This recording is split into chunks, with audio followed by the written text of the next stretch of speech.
Hello and welcome to your market update for Monday, June 23, 2025.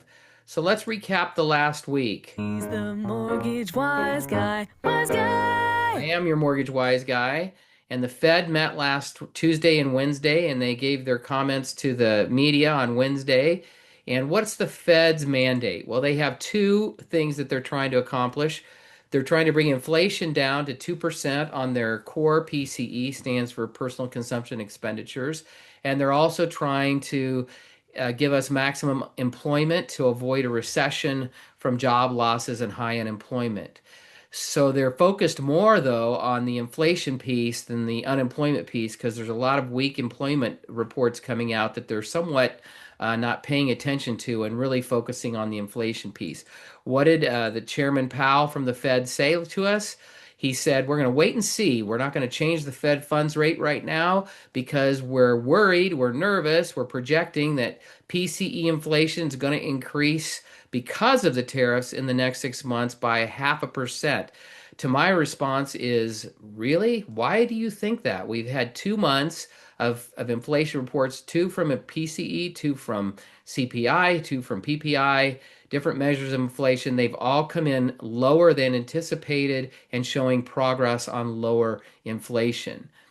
And then he said, well, he didn't say, but the Fed voted and they showed us that the 19 Fed members, if you average their projection and their dot plot, that they think we're probably going to get two rate cuts by the end of this year. That is very subject to change and changes every time they meet, but that's where they are today. Could change based on how this turns out with Israel-Iran conflict. And of course, everyone should have heard by now that the U.S. attacked Iran's three nuclear facilities over the weekend to try to keep them from having nuclear capability. And then Iran said, well, we're going to respond and we're going to close the Straits of Hormuz. What's the Straits of Hormuz? It's this waterway that's on one side Iran and the UAE, on the other Qatar's right there. That's the base that they bombed.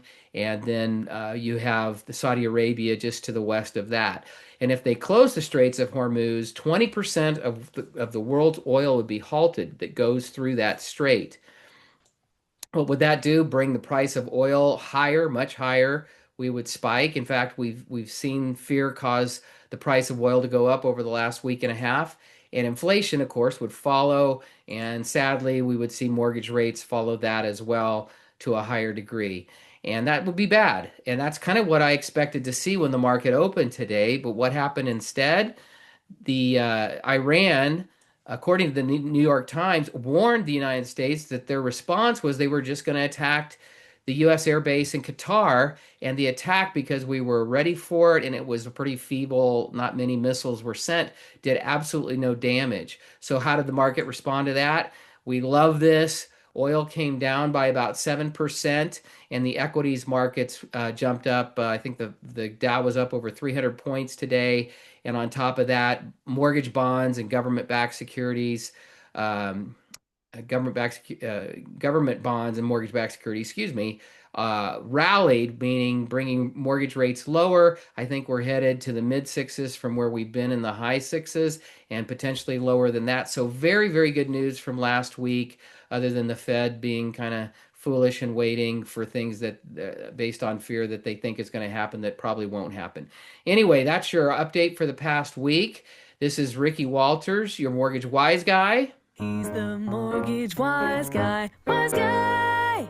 And if you have questions about anything, please feel free to reach out to me and I'd be happy to answer your questions. Have a great one.